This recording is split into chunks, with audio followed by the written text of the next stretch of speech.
Hello and welcome to this presentation on storytelling with data for the Power Platform World Tour in London in August 2019.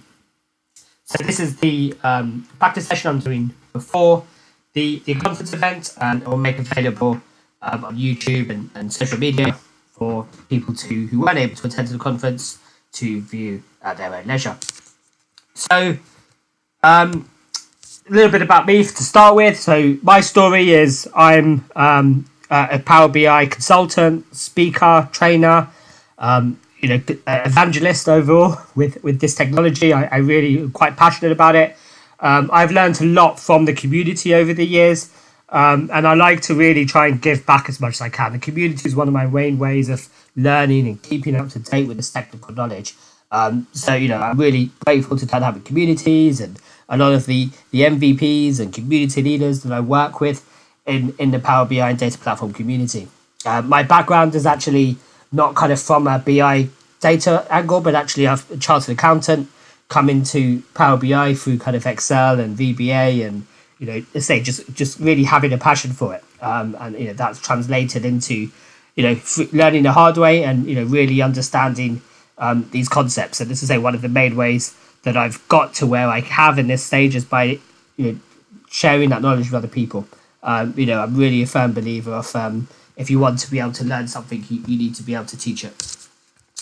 So in terms of this session, what we're going to be looking at is why we want to consider storytelling, what we mean by storytelling, look at the types of data storytelling, and then how to build a data visualization using these ideas and using these principles. So let's start with kind of definition of the story. And this is kind of just the first thing that really came up when I put it into search engine on the internet around, what is a story?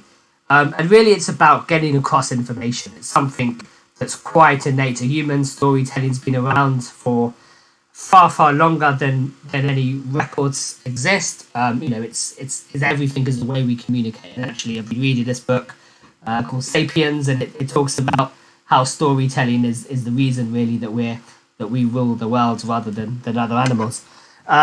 So it's really, it's getting across that information, it's that ability to be able to communicate. So in that regard, every report, every data visualization that we build is a story. But if we think about what makes a good story, then actually there has to be more to it than that. And actually, if you think about narratives in movies and books, there's always this idea of tension or conflict. Something goes wrong or something isn't quite the way that everything is normally, and actually it's through this tension and through the resolution of this tension and conflict that the story emerges, that you have heroes and villains and people who are on either side. So actually, this is where this thing about putting across an attitude or a point of view or an argument and having that tension is really what makes a good story. And I think, with data visualization, these principles do apply. The conflict is really your performance. The tension's your performance, whether that's good or bad or better or worse than expected. And the resolution of that tension and conflict is that story you tell through the data. And I think people are quite nervous about this for a couple of reasons. Firstly, I think a lot of people believe that the data should just speak for itself, right? Let people draw their own conclusions on what the data tells them, rather than the report's author, who may not be as close to the business as the consumers, to choosing what is important or pre-selecting information. And the other reason is that data might change on a regular basis. So we're building reports and dashboards in Power BI where data gets refreshed and actually that story might change. So it's quite difficult then to kind of get across a point of view or an argument about what the data is saying when that data might not be the same tomorrow. And those are valid concerns. But what I've kind of learned over the years is that to get really effective engagement, you need to highlight what is important of the data. You need to strip out that noise. And because you've done that analysis and because you've gathered those requirements from the audience as to what they need, you're best placed to be able to do that. And you have to get that across in your reports. So it isn't easy for the reasons I just said. But actually, that is the most important thing with data visualization, and that's why I see a lot of reports where they they look good, and they've got some good engagement with a very small group, but once they start to get rolled out to a wide audience, they don't have the kind of business engagement that they're hoped for. And that's generally because they don't tell the story in the right way. They're not engaging enough to be able to take people on that journey. And there are ways to get around those concerns, and I'll go through that, and hopefully by the end of the session you'll see some ways to do that. So why tell stories with data? So this is a lot of we've talked about that. It's really to drive that business engagement, right? So storytelling, this is the science behind it. Again, these are just kind of things that come up when you look at storytelling and the impact it has. So it taps into the emotional brain. People relate it to themselves, to their own stories, to their own worlds, and they immerse themselves in the story, which makes it more memorable and more impactful. And that's why, as I say, storytelling is so innate to us as humans, and it's why every form of communication, every form of media that we look at or consume tends to be storytelling. So in terms of the types of data stories, I'm going to relate this back to use an analogy here for academic subjects. So you take yourself back to when you were studying at university and you were looking at different ways of learning and presenting the information. So, for example, I did philosophy and economics at uni, and I had to study the texts of Aristotle and Kant, which made as much sense to me now as some of the data that I work with at the moment. So, quite obscure. And you start with taking notes to explore the subject. So you read the text and explore the notes. But at the end of the semester, you don't just make your notes look a bit pretty and then hand them in and say, here you go, this is what I've done. Because actually the examiners or the people assessing your knowledge of this won't be able to necessarily understand what you've done.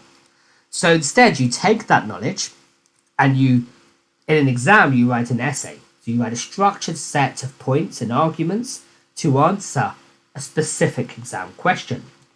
And a good essay builds up that argument. You explain your points, you evaluate them, and you get across your point of view, demonstrating that you've really internalized the material. And then when you finish university and you get approached by a publisher to say we want to make this timeless philosophy knowledge accessible to children, then here again the essay won't really cut it. You need to distill that message into simple points with pictures, with clear narratives. And this has a real parallel with data visualization. So, as I say, the tension in your story is that performance be better or worse than expected. And in terms of the types of reports that comes on, so with visualize, you start with taking notes as analogous to your own scratch pads, your own exploratory analysis of that data. So you connect to the data in Power BI, you bring it into a data model, you create some relationships and start just kind of seeing patterns or seeing what the data is telling you. The audience for this is really you. And then, that's probably the initial audience. But then primarily the reports you'll end up building will be for analysts or middle management who want to really understand what the data is telling them, to be taken on an exploratory journey. And then you might also have a more senior exec level audience who just want the insights. And you probably heard this before, execs are like children, short attention span. They need to have the message distilled enough to be digested quickly. They just want to know the recommendations and the actions they need to take. So you go from exploratory storytelling on the far left through to gradually more explanatory, being the most explanatory on the far right. And in this example I referenced in my blog from storytelling with data, doing the notes is opening up lots of different oysters to try and find which ones contain pearls, which ones contain those interesting insights. The essay is guiding the audience to those oysters which contain pearls. Because you've opened all those pearls, all those oysters, you know which ones contain the pearls, so you're guiding the users towards the one which contain the pearls.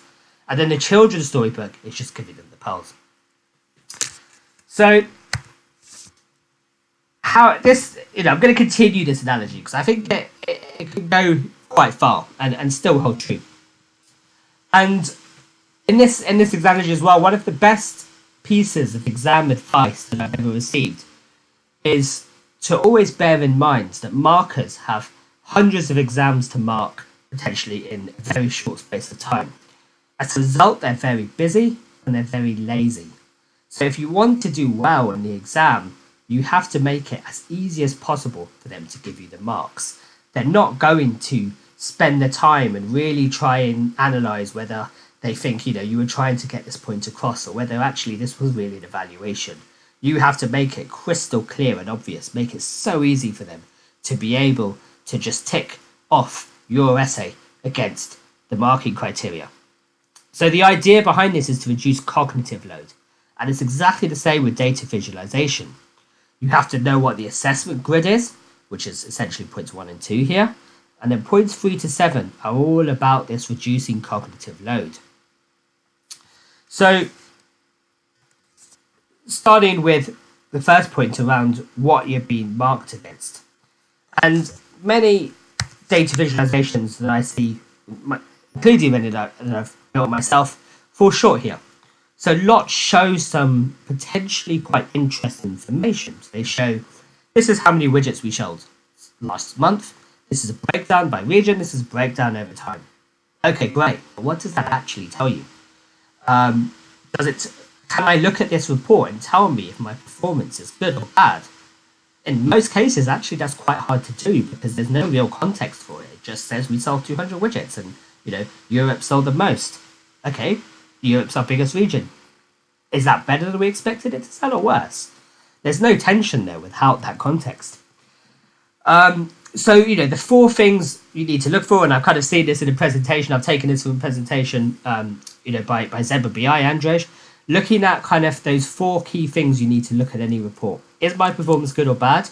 How good or bad is it? Why is it good or bad?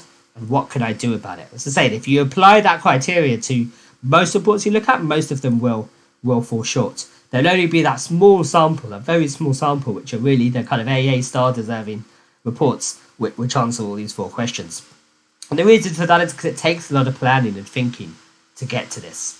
And tying that back into the analogy with the exam grid, it's really, making those points in terms of what are you being assessed against is, do they make a point? Do they explain it? Do they evaluate it? And that's kind of what an exam assessment grid looks like. Next one is, does it need to look good? So is it, in line with corporate branding? Does it have a nice design? Does it have a grid layout? Does it have something that looks good and is easy to use? But also UX is actually much more about design. And that's, again, something I've realized a lot more, especially in more recent times. UX isn't just about design and looking good. It's also about usability. It's about performance. It's about how quickly do the visuals load. It's about ease of use. Is there navigation, like their buttons or their tooltips? Is it intuitive? And, you can't assume that everyone knows how to use Power BI. So actually, do the reports help to guide users on that journey? Do they indicate where there's things they can drill down into more detail or where they can go to see breakdowns? So the next one is around kind of know your audience.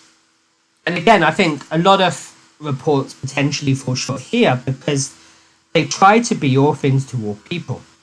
They appeal to the analysts as well as high-level management. But they all have different needs and they want different things from the report. So some of you will have seen this kind of thing before that I've done. I do this in all of my community exams I have for quite some time. It's a standard kind of scoping template that I've put together to try and capture the high-level questions that a report needs to answer. So the first thing it needs to do, though, is look at pick specific people, ideally, named people. And then look at what those people are specifically interested in. So go and speak to them. Ask them the questions about what they do, not what charts they want to see on the data visualization. That's taking yourself down rabbit holes, which you don't really want to do, especially early on. It's more about those conversations with these stakeholders or understanding what their needs are, what they're going to do with that information, why they wanted data visualization in the first place. So you look at the problem statement, the questions they want answering, what those things that are keeping them up at night. You then look at and then, you can do some analysis of what the KPIs and measures are that would help to answer those questions, that would answer what are those measures.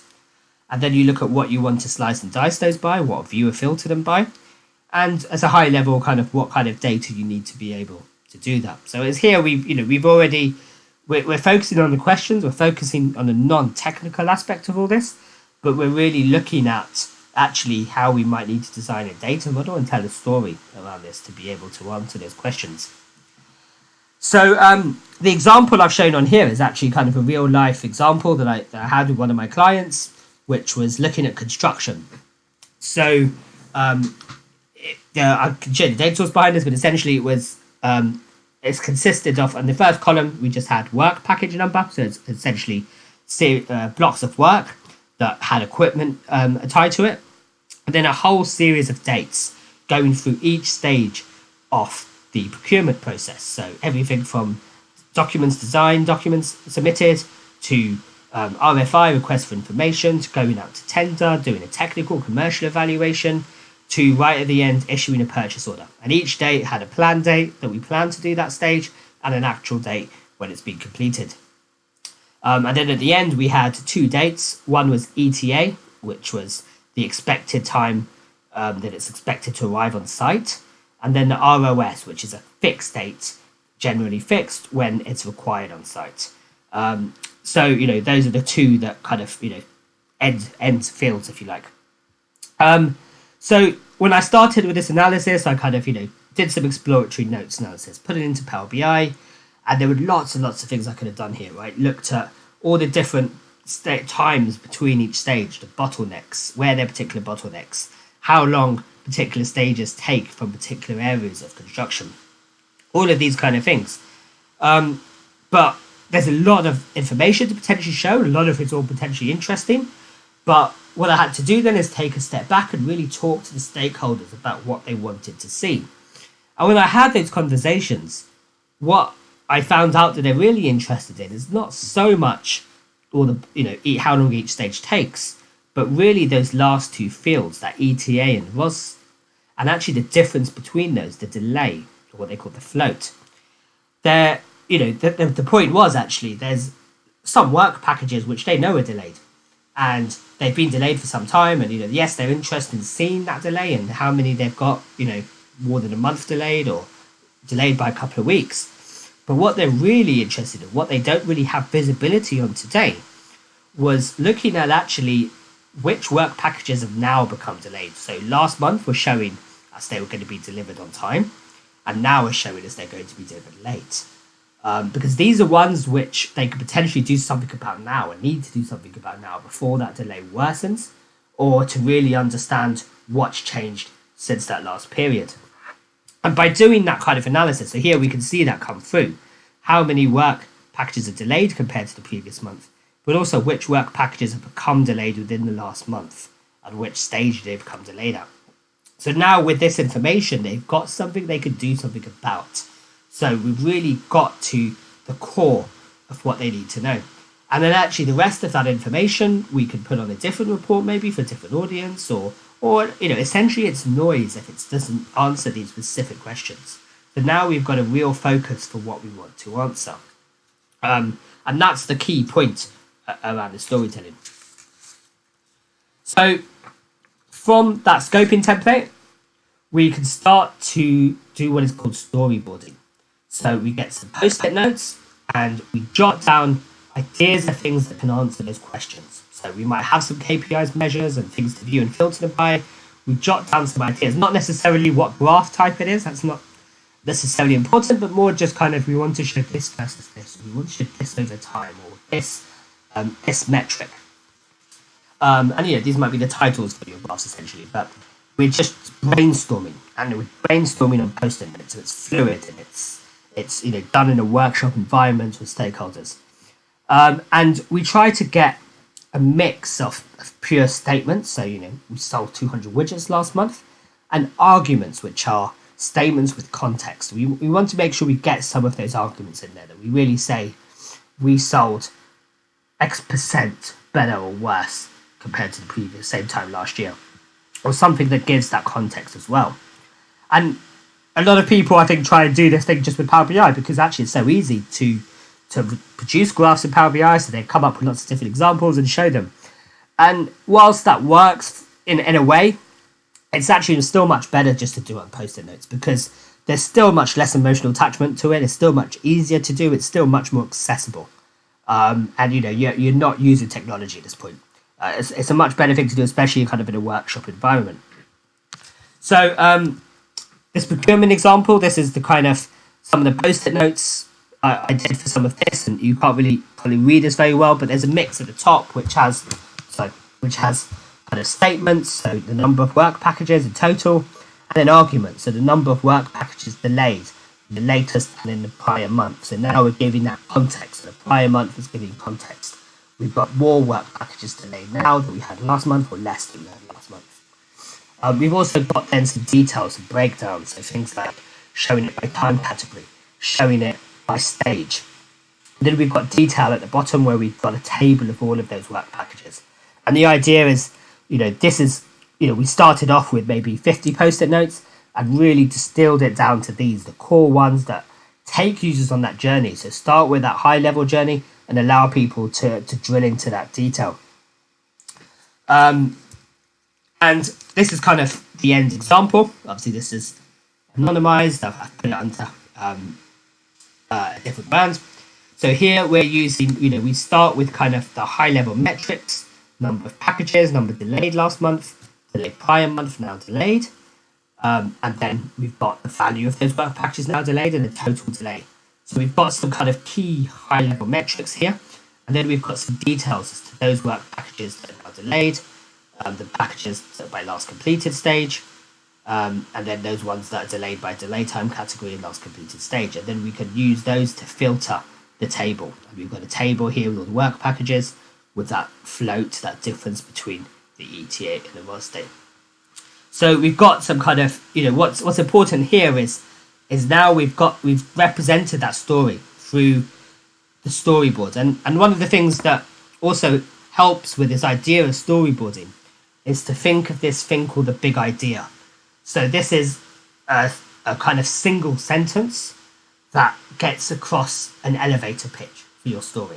So it's really like if you had, just a couple of minutes to explain to someone what your data visualization is going to be about, what you're going to tell them.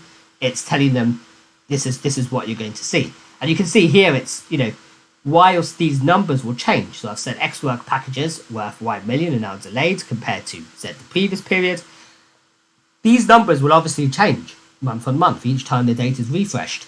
But the story doesn't change. Actually, and this is not in itself saying whether it's good or bad, but we're getting across that idea, we're getting across that context because we're giving a comparison.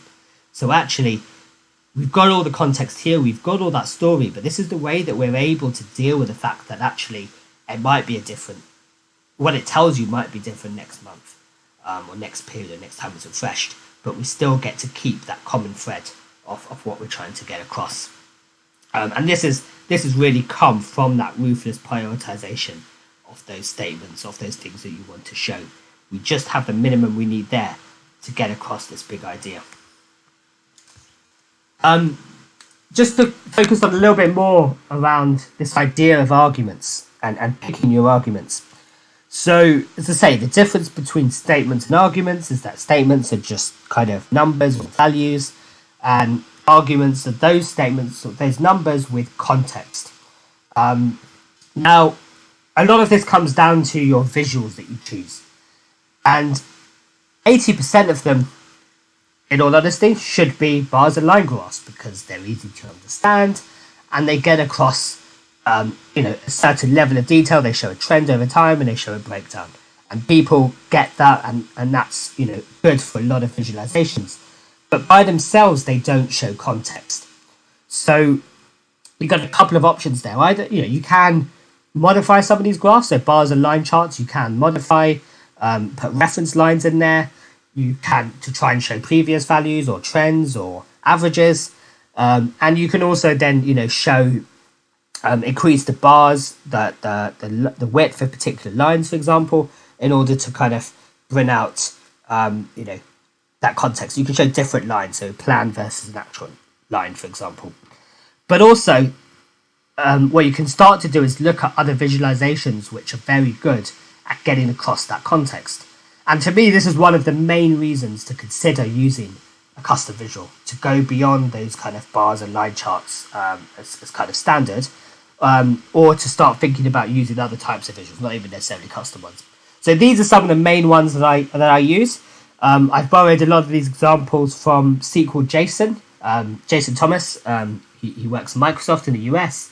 If you just put him into a search engine and type in visual vocabulary, it will come up with all these different types of graphs. So, distribution, showing part to whole, and then the types of graph you can use to show each of those.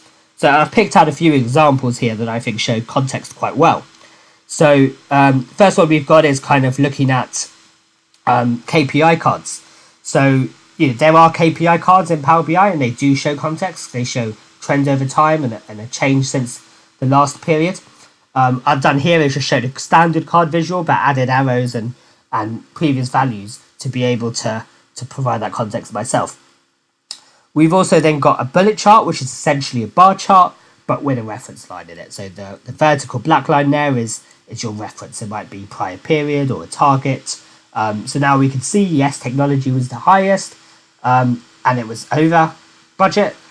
Furniture was also quite high, but it was actually under the target or budget value. So, now we start to understand that a little bit more just with the same visual. Waterfall charts, very popular for things like finance. Finance people love it. It's really showing what attributes contribute to a change in a value between 2 points, between points in time, or between two particular values. And which are positive contribution, which are negative contribution. So it's really, really good for being able to show that distribution, but in context of a value being higher or lower. And you've also then got scatter plots, and scatter plots automatically provide context because it shows two measures, one against the other, and therefore one measure is automatically the context for the other. We've got heat maps and KPI tables, and these are like tables, but they have color, for example, to be able to provide that context, so shading, and also potentially spark lines and KPIs within there as well to be able to, again, just show the data in a tabular format, which is absolutely fine, but bring some of that context. Line and column is to be able to then show metrics as the context for, say, a growth value or a percentage value or something else that's actually on a different scale to your ordinary values, and you can show those potentially as a line, but be careful with this because it can be quite confusing having the secondary axes. And slopes are like line graphs, but only show 2 points at the start and the end. So then what you're really focusing on is kind of just what that movement is, and comparing that across categories. So, and you can also use things like key influencers visual. So, letting the AI do the hard work for you, says here. So here, this is a new kind of custom visual, the standard Microsoft visual, which is that GA. And actually it's quite powerful. You pass in a measure, and it will give you look at all the things that could possibly influence that, and it will give you which factors contribute to that particular measure being high or low, or being within a particular value range. Next, what we want to do is really think about the user journey, and we've done that a lot already by thinking about storyboarding, by thinking about the big idea. And starting with that high level detail and drilling down, and this is really what we want to make sure we get across with this point. So the 5 whys is a root cause analysis technique that's used in Lean and Six Sigma for identifying the root cause of problems. It's also used by kids across the world when they keep asking why. Every time you answer them, and even when you don't provide an answer, they'll ask why and why until they get down to a level of detail that they want, or until they get bored.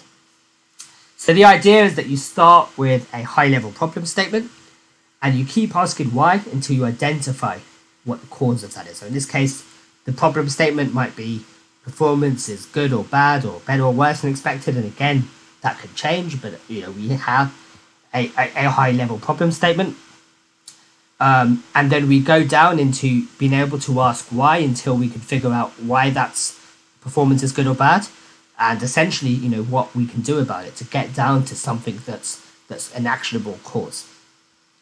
So this is what we allow. This is where we start with potentially a high level view, and then allow people to see those breakdowns, the drill downs, to drill down into detail.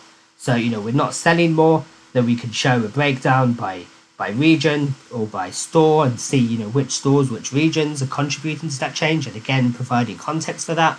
We can then look at in an individual store, look at their employees, look at their products range, see if there's particular products that weren't selling well or particular employees that weren't selling enough, and then we can go in and kind of drill down whether it's particular employee performance, whether it's particular product performance, and why the reasons for that might be.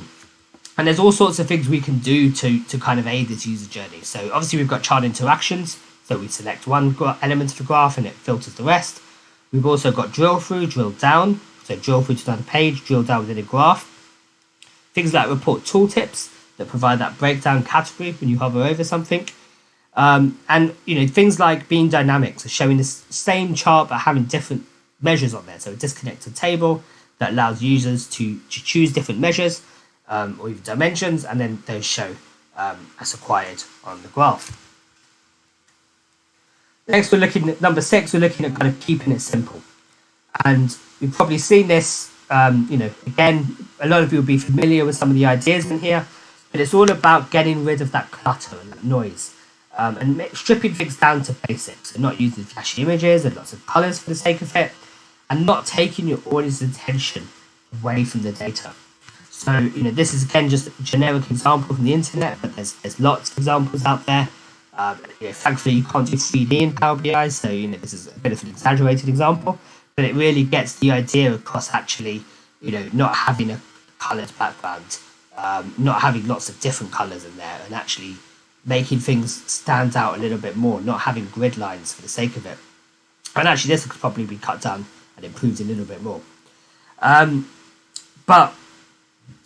What we need to think about then is also where we show things like data labels and axes. So, for example, you don't typically need to show both an axes and data labels. You show data labels if you're interested in particular precision, if you're interested in particular points, and if you're not, if you just want to show a trend, then you just have an axis. The data labels are not that important. If people really want to see the details of the numbers, they can hover over it, but they get the idea of the trend just from the axes or from the graph. So, things like Power BI, you can also change that label density. So it can make it look less cluttered if you kind of reduce that label density and have fewer data labels on your graphs. And then lastly, we're looking at kind of guiding attention. So again, we've done that a lot through some of the earlier points, through points 3 to 6 really, where we've looked at kind of storyboarding, looked at drilling down, getting that user journey, and being able to guide attention in that way. But there's a few particular things I want to bring out in this point. So let's start this with a little game. So we've got a grid here of numbers, and the exercise is to be able to count the threes. So start now, and when you've got an answer, just jot it down. And just give you a few seconds to be able to do that.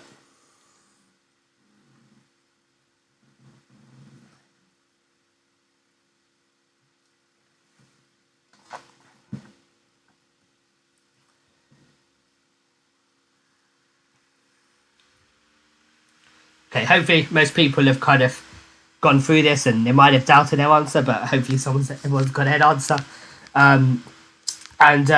The idea here is, it's not whether you've got the answer right or wrong. It's actually, I think it's 13. I can't actually remember top of my head, but it's about kind of how long it took you to do that, how long it took you to scan through and find those numbers. So let's try again.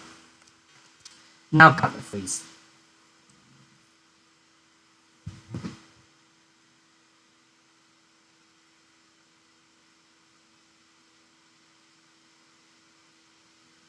And hopefully that will have been a fair bit quicker, because all the threes there are numbered the same. They're all numbered in this orange colour, so once your brain has recognised that pattern, it can spot them a lot quicker and be able to count those.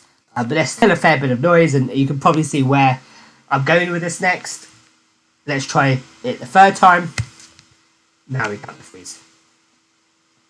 And pretty much straight away, you would have got that as 10. You've seen that there were 10 threes and they kind of really stand out for you.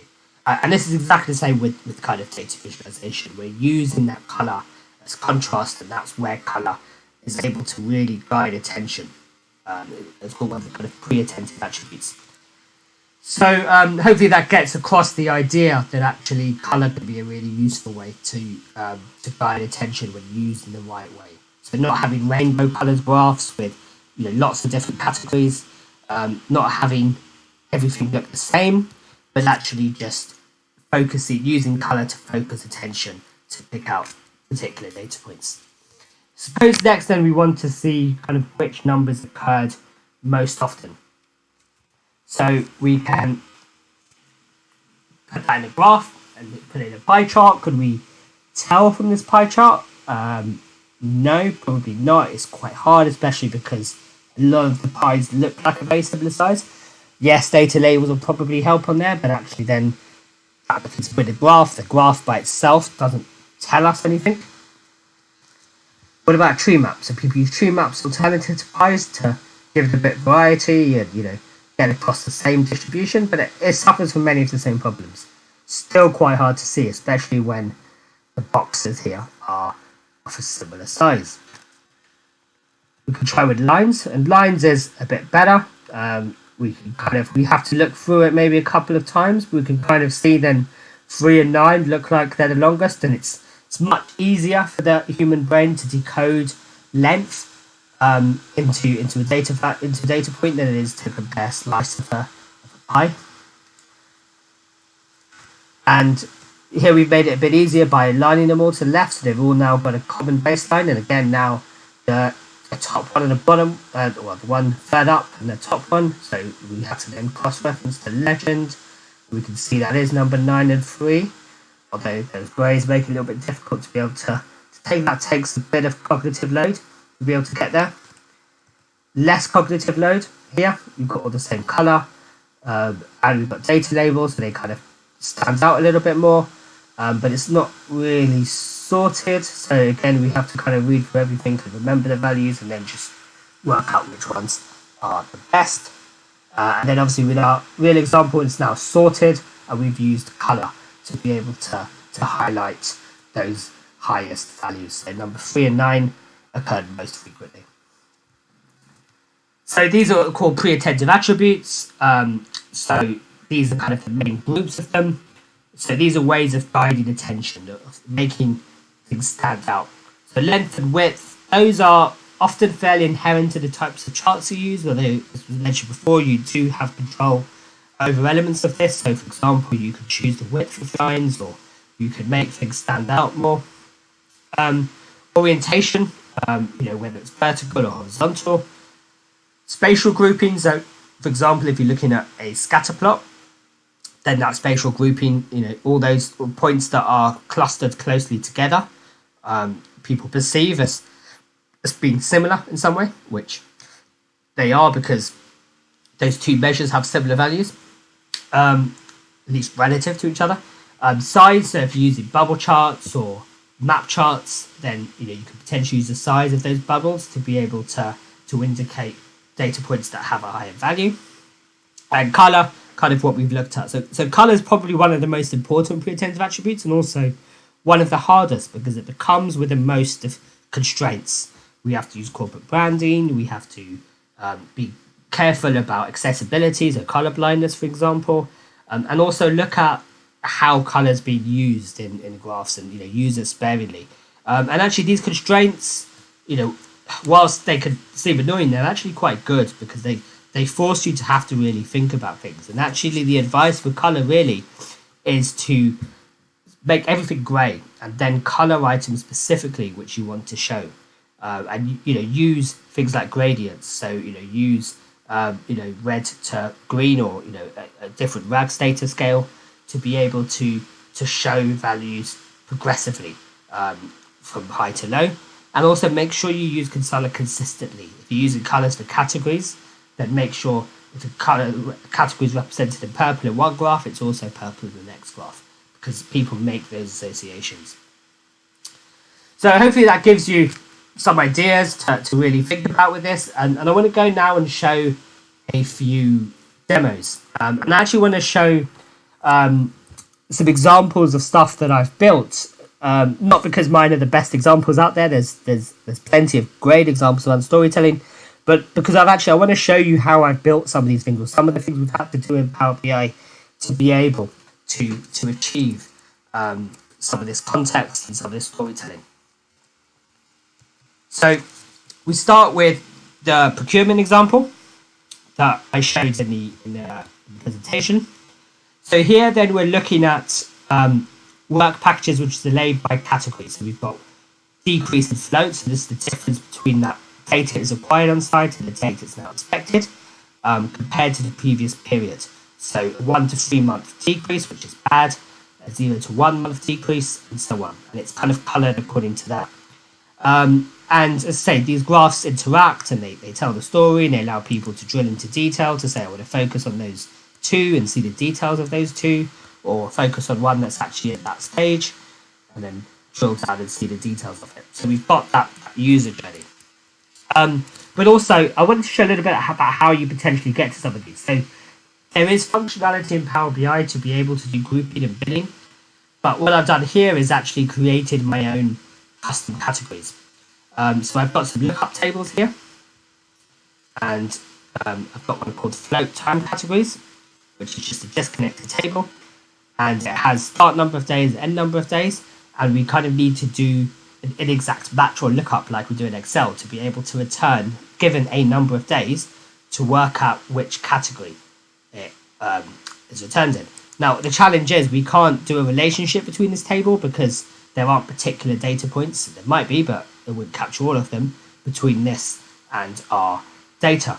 So what I've done with this is created a calculated column to essentially have a relationship in there. So in the procurement data,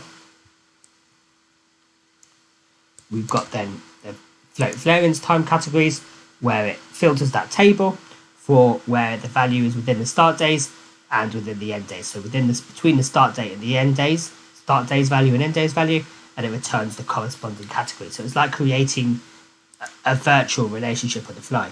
Now, with very large data volumes, this could have a performance impact, so it is something you need to be careful of. But it's something I found to be a slightly better way of doing grouping and binning than the kind of the standard binning that comes out using the standard functionality. So next, wanted to show this example that I did with one of my colleagues in Altius for the London Pug last year, so actually a year and a half ago now nearly. Time does fly. So here this was looking at kind of New York Times books, bestsellers lists, and seeing which books were kind of on number one. We started with contents page, and this is the scoping template. So again, as I say, I've done this in a lot of my examples and really kind of shown those questions. And included it in reports because it gives an idea then for people to be able to know what they're looking at. Which questions is this report trying to answer? And hopefully it's the same kind of questions that they had in their minds when they were coming into this report. We've got it broken down there for different categories, different pages, sorry. Then we've got the number ones, so we're showing things over time. So again, even though here we're showing just distribution, so the number of authors at number one by genre. So even though we've got a number of books at number one by genre and number of one-hit wonders by genre. So even though we're showing genre across all three, because we're showing a different measure, each of these is giving a little bit of context to it. So we're saying thriller is has had the most number of authors at number one and the most number of books at number one, but it hasn't had the most number of one-hit wonders. That's kind of mystery genre. So it gives us that bit of context for genre.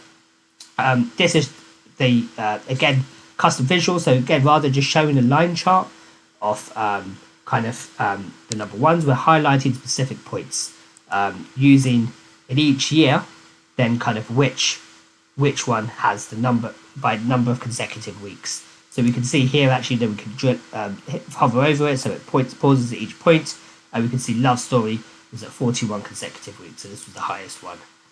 And then we've also got breakdowns again on here and drill down functionality. So we could drill down into a particular genre and then see it by author, see it by book, and then we've got that same drill down on all of those. So this is quite interesting. What I really wanted to show actually was this genre analysis, and it's a way to be able to drill down from here or go into here and select a particular genre. The idea here, this is kind of a drill through page or a page focused on looking at one specific genre. So we've got lots of different genres here, and we wanted to show the number of books at number 1 for those genres and the number of authors at number 1. So typically we'd have two ways of doing this. We can just pick a particular genre and just show as a line graph the number of books by year, number of books at number 1 in each year. Again, that's useful to know, and you can kind of see whether the trend is going up or down, but it doesn't really give you much context because, well, okay, yes, we can see that it's got more number 1s now than it did in the past, but is that the same with other genres as well? We have to click through each individual one and kind of remember the data points and then try and compare them. So to have that context, we could have plotted all the genres. But then actually that would be a bit messy, especially with this many. If we tried to plot all of those on a single graph, the graph would have looked way too cluttered, way too much noise. We wouldn't have been able to understand anything. So what I've done here is actually shown the selected genre, so whichever one we've got selected here in blue, and then the average of all other genres in grey as kind of that context line.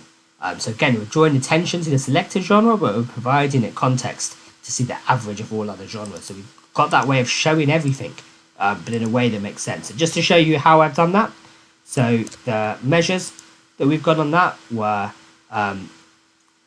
number of books at number 1, other genres average. See what that looks like. And we can see here it's using average X in the DAX formula. So filtering for all genres which are not the selected genre, and then doing a measure on that. So average X on that measure. So the first argument of average X is the table, and that table is of all the other genres. And then looking at those number of books by numbers 1. Because genres a dimension table, it has one row per dimension. So this is doing it for dimension by dimension, and then taking value by value, and then taking the average of all of those for that particular measure. So next I wanted to kind of show a finance example. So this is something I did recently. I started a kind of user group community, if you like, around finance with Power Platform. And one of the things I did with this is do a run through of an example with finance data and showing how to present it in Power BI. So what I started with is building up something that might be kind of some of what looks like a notes. So it's fairly exploratory analysis. We've modeled the data. We've got finance data in a nice star schema with a date table and our various dimension tables with accounts and account hierarchy. And we could produce a kind of pivot table style matrix that allows us to drill down into each line and produce an income statement. And already this is probably a little bit more powerful than what you can do in Excel, just because you can start to look at things like year and month and drill into that detail. But what we ended up with was an example that has a lot more storytelling, a lot more context. So here then we start off with some high level metrics that show the key values of the income statement, and again with context. Has it gone up or down compared to the prior year? So we started to really then see what those values are. And now we're looking at this for everything here is showing month to date, but we could also look at it quarter to date and year to date. We could then see the same kind of income statement that we had here, and we can see it in different ways. So we can see it as a drill down figure, we can see it as a kind of fixed format, and then we can see it broken down by region. And then on here we've got a waterfall that shows from the start of the month, so from start of May, so the previous month, to the end of the month, to the end of May. What was the value for by default for net profit, and then what was the value at the end of the month. And the idea is that what we've also thought about here is actually how this stuff interacts. So if we start clicking on a particular, let's say this is showing for the actuals, the net income, but if we look at cost of sales or net sales, for example, then this updates revenue. this then updates to show revenue. So the revenue at the start of the month, the revenue at the end of the month, and which specific regions have contributed to it. Obviously, because we're looking at this month to date, if we change this to quarter to date, now this updates to be the start of the quarter and the end of the quarter, and then these actuals, budget variances are all now quarterly values. And if we show it year to date, everything else updates. So these are now yearly figures, and then we've got from the start of the year to May. So for those 5 months, which regions have contributed to an increase, the overall increase or decrease in profit, or in any of the lines that we select there. We've also then go into a little bit more detail, provide again some of that more context for our data. So here we have focusing on particular sets of ratios. So again, we've got this idea of kind of dynamic measures. So we can look at a particular measure. So here we can look at cost income ratio, and we can see what it is this year, or this month, this quarter, compared to the previous period, and what that delta is.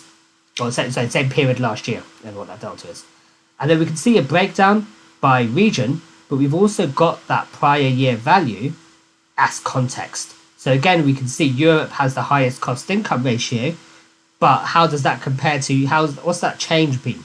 So actually, it's managed to, the cost income ratio has decreased over time in Europe. Or we can see that kind of breakdown with there.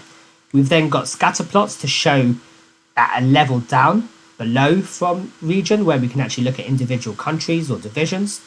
So now we can start to see some detailed points and start to see outliers. And also interacts quite well with this. So we want to click on European operations, and we can see then actually cost income ratio current year and in comparison to revenue. Because again, it might be that actually it has a very small, very high cost income ratio, i.e. it's got a lot of cost relative to its income.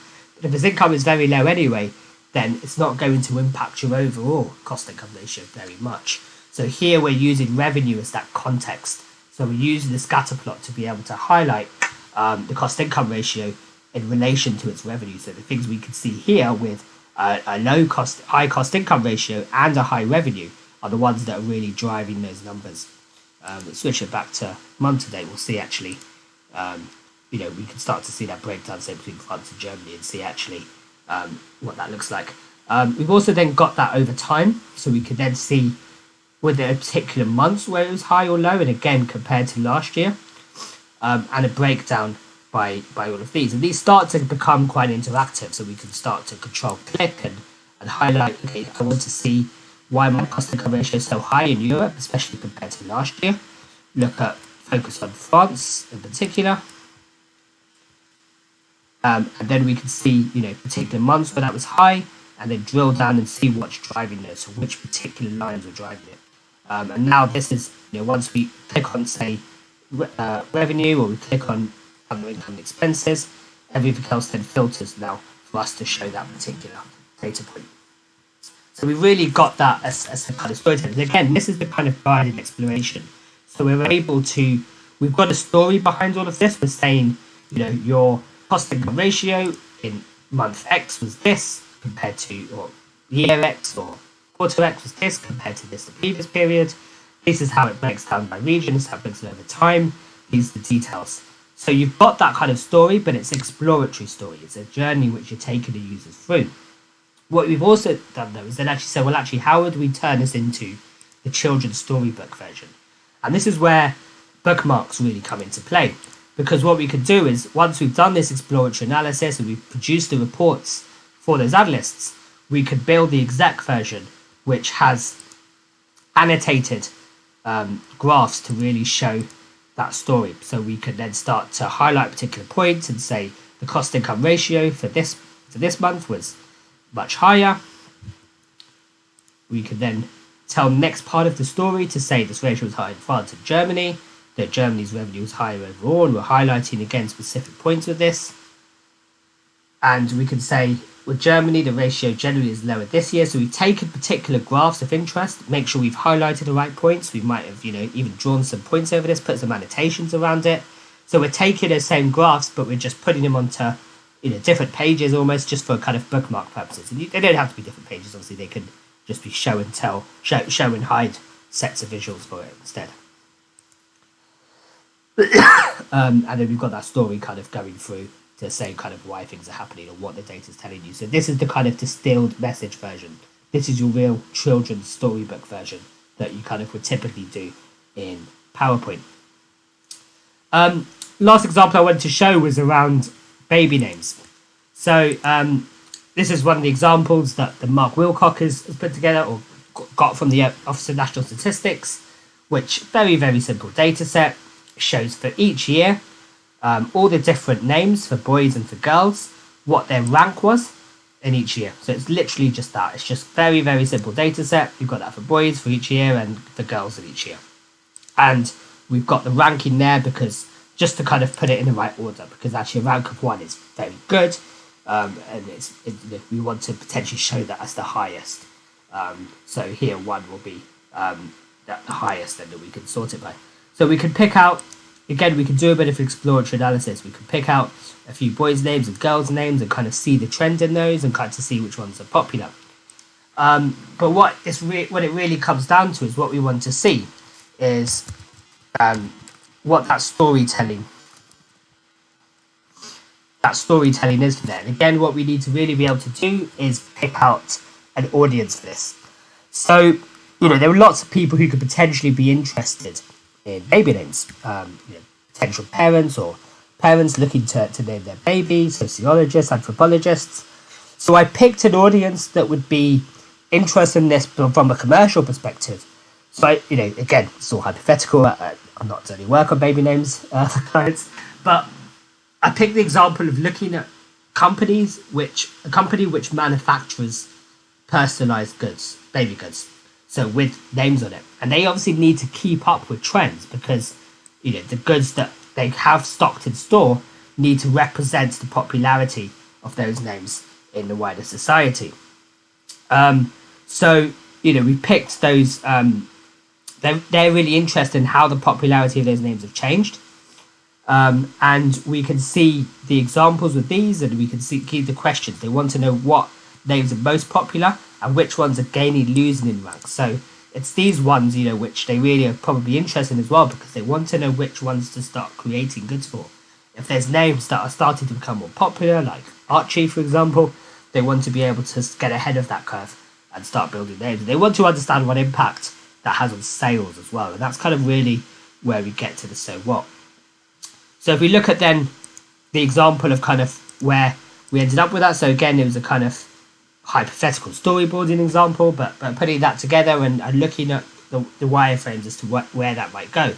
But here we split the page into kind of 2.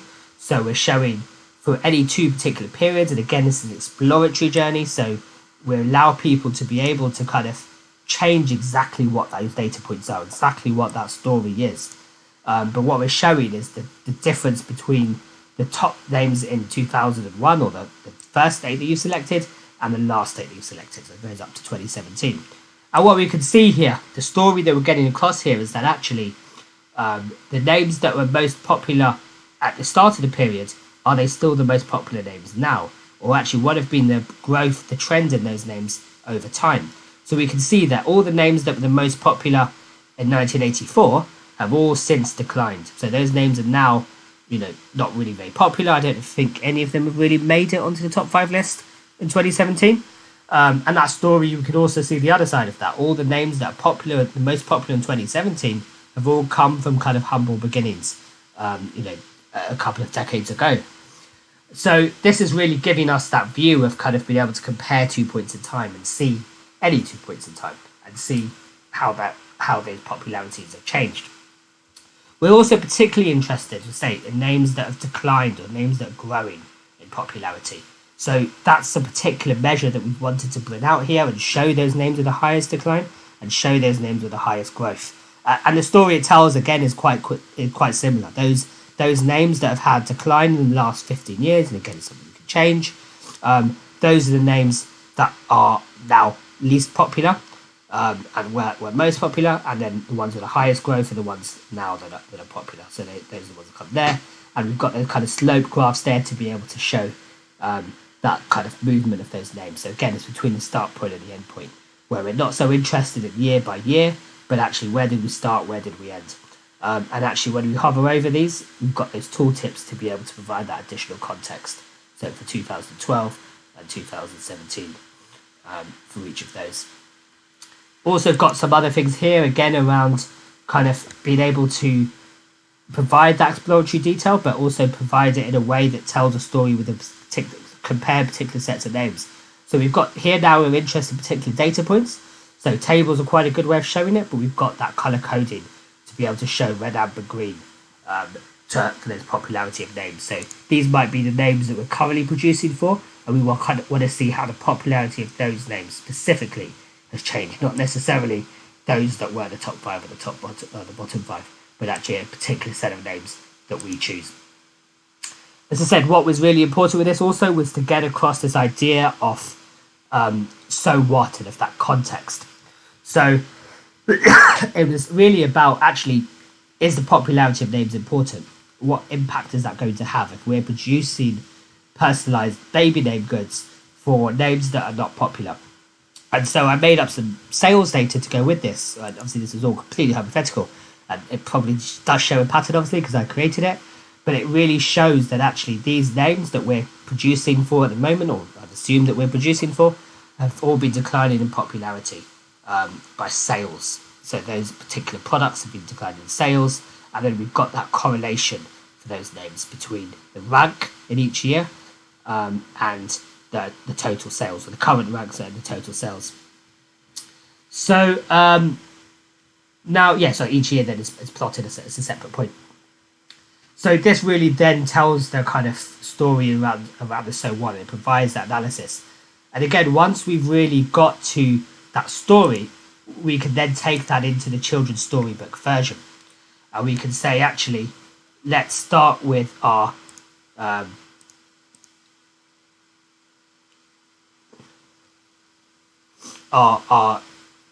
sales rank analysis.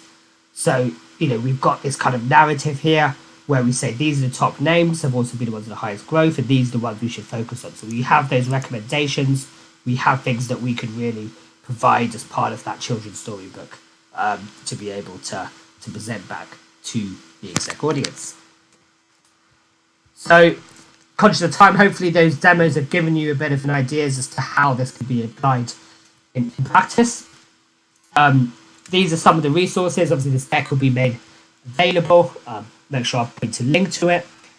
And if there's any questions, obviously on the virtual environment, this is slightly harder, but obviously post on YouTube in comments or reach out to me in social media.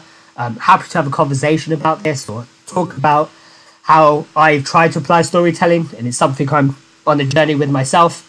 And I hope you enjoyed that and got something useful out of it. And I look forward to continuing the dialogue with you on or offline. Thank you very much.